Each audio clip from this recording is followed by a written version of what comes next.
If you do go on to enjoy today's video, please remember to hit that like button and of course subscribe for more content.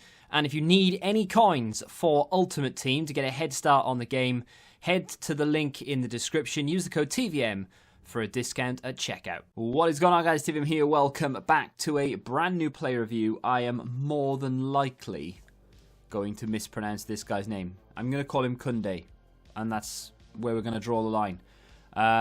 82 rated. Dynamic, however, so has the potential to, of course, go further. Sevilla are currently second in their group on 7 points with Chelsea. Rennes not doing well, and of course Krasnodar are currently in third. So it looks like Rennes are going to be fighting for that Europa League place, and it does look like Sevilla will go through. Of course, things can change. Last year they dropped an Alejandro Gomez SBC that was quite expensive. I think it was around 300k.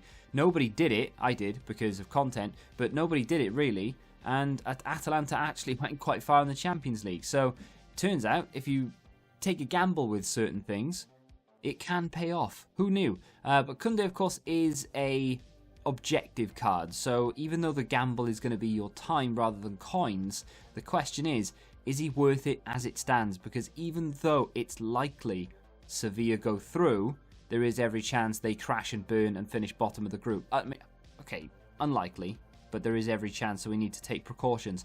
2-star skills, 3-star weak foot, medium work rates, and 5'10". For a centre-back, that doesn't make for great reading. The weak foot is fine, but 5'10" with medium work rates, that is not a very good start at all. Let's have a look at the acceleration and sprint speed, both 80, which is nice. Of course, we do have a shadow on him, which takes that both up to 90.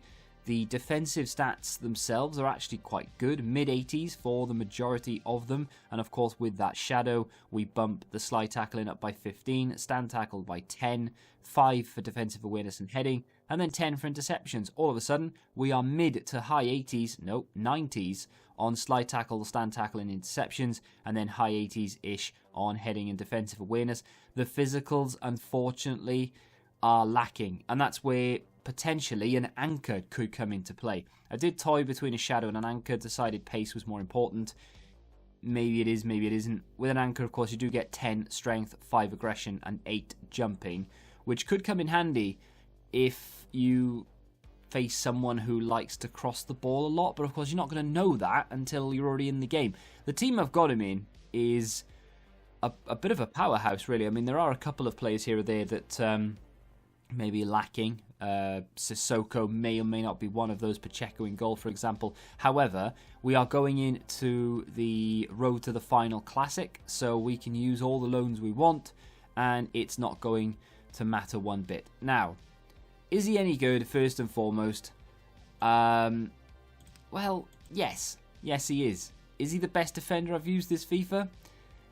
I mean, he's up there. He is up there. It's a weird one. His stats are good, right, with a shadow. Defensive, chem style-wise, I mean, we've boosted the defending stats. He already had decent short passing at 82. His reactions were quite good. His composure is lacking somewhat, but it's fine for right now.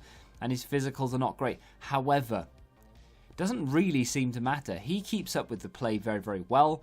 There aren't that many players who can skin him. On the jockey, for example, he is very quick. If you like to mark the space, cut off those passing lanes by using the jockey, moving your CDMs in and around, if you then need to switch into your centre-back, you can move him around very quickly. I'm taking control of my centre-backs where I normally wouldn't here, just to get a feel for him, just to understand how good he is.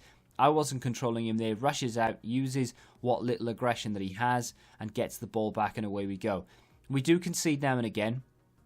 If I'd conceded a goal that I would consider to be his fault, I would have showed you. But every goal that we conceded was either down the wing and then a cut across goal, or it was the other centre-back long lay.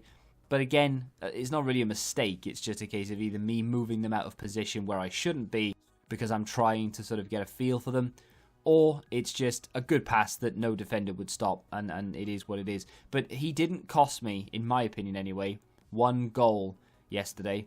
I don't understand this whole player debut thing. It's bugged because Zidane has played at least 4 games for me. I think I had 7 loans. 7 games? Maybe 5 games. Either way, it keeps popping up every single time I play a game.